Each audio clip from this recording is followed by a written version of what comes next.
If you are new to my channel, then subscribe and press the bell icon to get early notifications. Hello students, how are you? This is again Nitin Khanna sir और same chapter है part 4, ये fourth video अपना। और आज का topic है receipt and payment account. इसको समझेंगे। सबसे पहले मीनिंग ले लेते हैं। मीनिंग तो it is a summary of all cash transactions of the club during a year। तो रिसिप्ट अकाउंट में अपने को क्या करना है, क्या मीनिंग बताया मैंने? इट इज ए समरी, एक समरी है, अकाउंट शेप में हम बनाते हैं इसको। ऑफ ऑल कैश ट्रांजैक्शन की समरी है ऑफ द क्लब, जो भी अपना क्लब है या सोसाइटी है, ड्यूरिंग ए ईयर, 1 ईयर की, 1 ईयर में सारी कैश ट्रांजैक्शन की एक समरी है। ठीक है, ये तो हुआ इसका मीनिंग। अब इसको मैं एक्सप्लेन कर दूंगा मैं। ठीक है, हिंदी एक्सप्लेनेशन, हिंदी में एक्सप्लेनेशन दूंगा आपको विद एग्जांपल।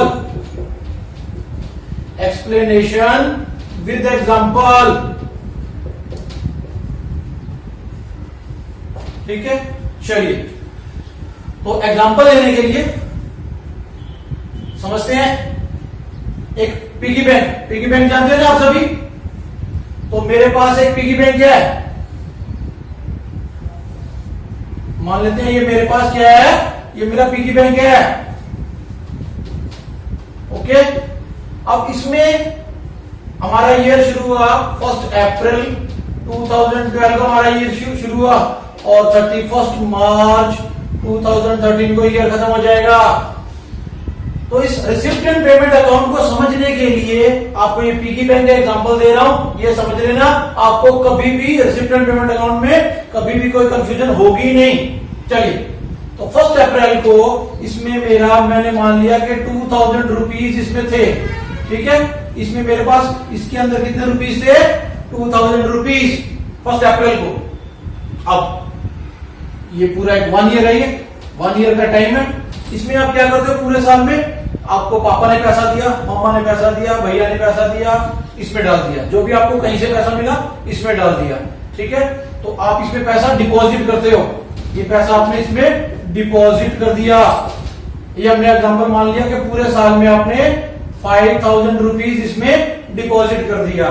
ठीक है, और आप कभी कभी बीच में, मान लो आपको कोई खर्चा करना है, कहीं पे आपको कुछ लेके आना है, कोई आपको अपना कोई मटेरियल परचेज करना है, बुक्स परचेज करनी है, नोटबुक परचेज करनी है, उसके लिए आप इसमें से विड्रॉ भी करते हो।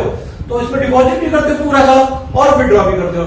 तो आपने ये चेक किया कि आपने इसमें विड्रॉ किया, 1000 रुपीज विड्रॉ कर लिया, इसमें से 1000 रुपीज विड्रॉ कर लिया। ठीक है, अब मुझे एक बात बताओ, वीडियो को पॉज करो, कमेंट में लिखो कि at the end of the year 31 मार्च को इस पिगी बैंक में मेरे पास कितना पैसा पड़ा है। तो सिंपल, स्टार्टिंग में जैसे 2000 था, 5000 मैंने इसमें ऐड किया और 1000 मैंने इसमें से विड्रॉ किया था। तो लास्ट में मेरे पास कितना रुपया पड़ा है? 6000 रुपीज मेरे पास यहाँ पे पड़ा है। तो ये जो रिसिप्ट एंड पेमेंट अकाउंट है वो मेरा पिगी बैंक है। अब इसको समझते हैं कैसे। जो स्टार्टिंग में था वो मेरा ओपनिंग बैलेंस है। ठीक है, जो मैंने 5000 इसमें डिपॉजिट किया वो कहां से किया, उसको मैं बोलता हूं मुझे पैसा मिला तभी तो मैंने इसमें डिपॉजिट किया। इसको मैं बोलूंगा रिसिप्ट्स। जो भी मुझे पैसा मिला उसको मैं बोलूंगा रिसिप्ट्स। और ये जो मैंने इसमें से विड्रॉ किया उसको मैं बोलूंगा पेमेंट्स। क्या बोलूंगा? पेमेंट्स। मतलब मैंने अब नोटबुक खरीदी, उसको यहां से पैसा विड्रॉ किया और उसको पे कर दिया, मेरी पेमेंट्स है। और at the end of the year मेरे पास जो पैसा बच गया उसको मैं बोलूंगा क्लोजिंग बैलेंस। ठीक है बेटा, तो अब रिसिप्ट एंड पेमेंट अकाउंट का मैंने समरी बताया, मीनिंग बताया, फिर एक एग्जांपल बता दिया, ये आपको क्लियर हो गया। अब मैं आपको इसका एक फॉर्मेट भी बना के दिखाऊंगा और इसका फॉर्मेट समझने के लिए मेरे पास 2 मेथड है। Format of receipt and payment account, receipt and payment account. चलिए, तो तो फॉर्मेट आपको पता है, कोई भी अकाउंट है, दो साइड है, ये डेबिट साइड होती है, ये क्रेडिट साइड होती है, ठीक है। तो डेबिट साइड में हमें यहाँ पे रिसिप्ट्स लिखनी है, ये अमाउंट हुआ, और क्रेडिट साइड में हमें पेमेंट्स लिखनी है, ये अमाउंट हुआ। तो इस तरह से मेरा ये टी शेप में अकाउंट बन गया, रिसिप्ट एंड पेमेंट अकाउंट, ठीक है। अब आपने यहाँ क्या देखा, डेबिट साइड मैंने रिसिप्ट लिखा, मतलब जो भी आपको पैसा मिलेगा वो कहाँ लिखना है, डेबिट साइड में, रिसिप्ट साइड में लिखना है, और जो भी पैसा आप पे करोगे वो कहाँ लिखना है, क्रेडिट साइड, पेमेंट साइड में लिखना। चलिए, तो अब इसको पिगी बैंक समझते हैं। स्टार्टिंग में आपके पास पैसा था ना, उस पैसे को हम यहाँ लिखेंगे टू बैलेंस बीडी, ये आपका ओपनिंग बैलेंस है। अब ये जो ओपनिंग बैलेंस है वो किसका है, कैश का। ये कैश प्लस बैंक दोनों का आपको ओपनिंग बैलेंस लेना है। यहाँ पे ये बात ध्यान रखनी है, रिसिप्ट एंड पेमेंट अकाउंट में कैश और बैंक दोनों को सिंगल ट्रांजैक्शन मानते हैं, ठीक है। तो आपको कैश और बैंक दोनों को प्लस करके यहाँ पे ओपनिंग बैलेंस में दिखाना है। फिर ड्यूरिंग द ईयर, पूरा साल जो आपको पैसा मिला वो यहां दिखाना है, जो आपको रिसिप्ट हुआ, और जो आप पेमेंट्स कर रहे हो वो आपको यहां पे दिखानी है, और लास्ट में बाई बैलेंस सीडी।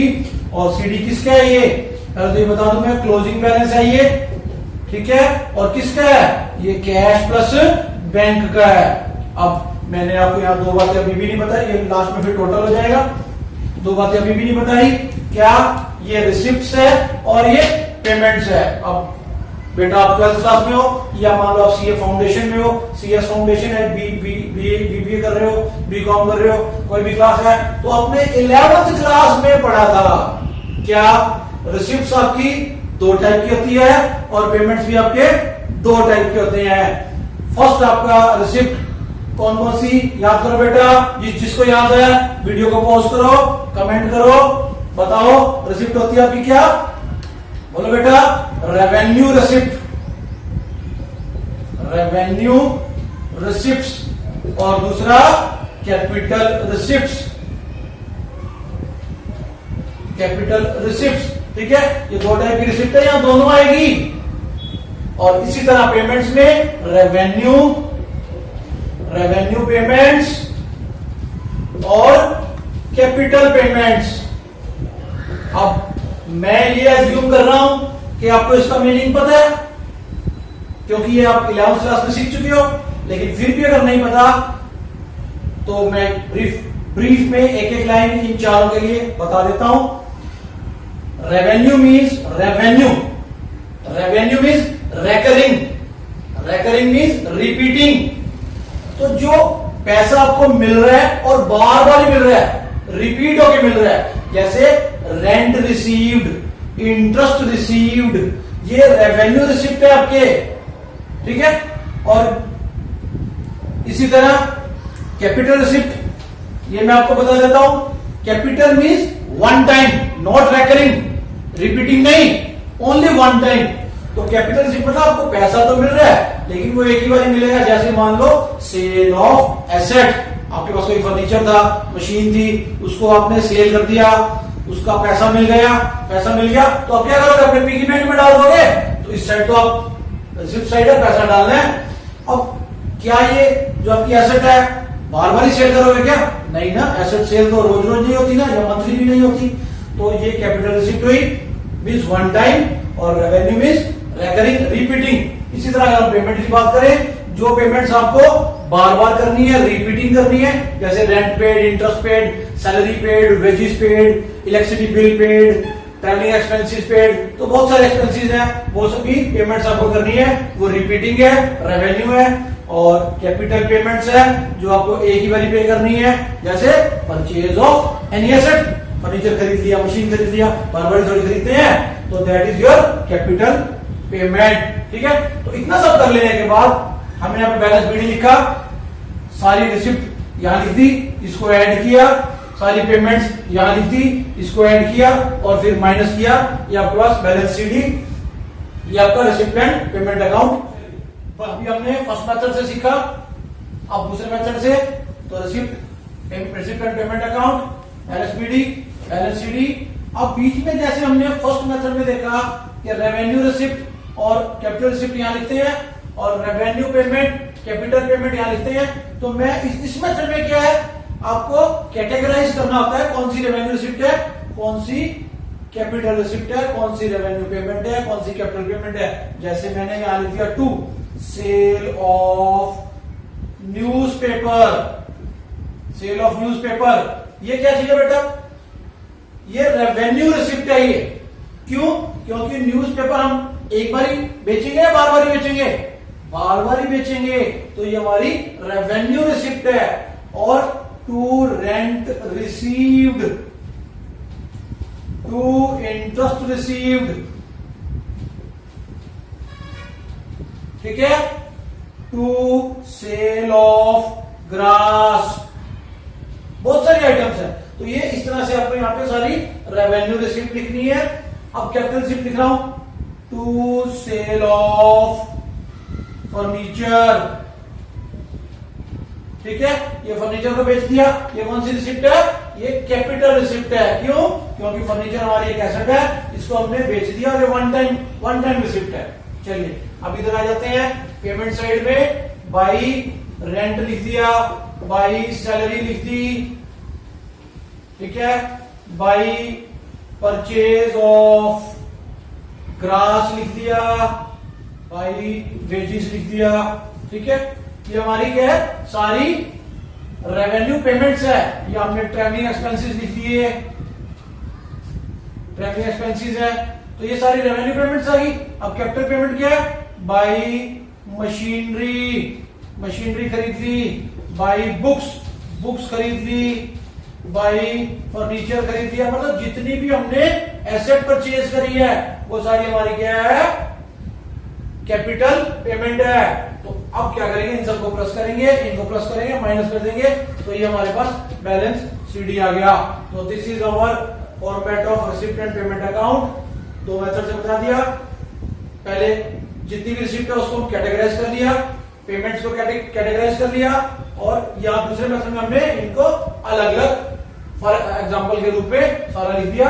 तो आशा करता हूं कि ये सारा आपको receipt and payment account clear हो गया। नेक्स्ट वीडियो में हम इनकम एंड एक्सपेंडिचर अकाउंट लेंगे, बैलेंस शीट के साथ एडजस्टमेंट्स लेंगे, और फिर उसके बाद इस चैप्टर के इंपॉर्टेंट क्वेश्चंस उठाएंगे ताकि आपको पूरा चैप्टर अच्छे से क्लियर हो जाए। तो आशा करता हूं आपको मेरे वीडियो पसंद आ रहे होंगे, टॉपिक समझ में आ रहा है। अगर आपको समझ में आ रहा है तो लाइक करें, कमेंट करें, शेयर, कीप लर्निंग। थैंक्स।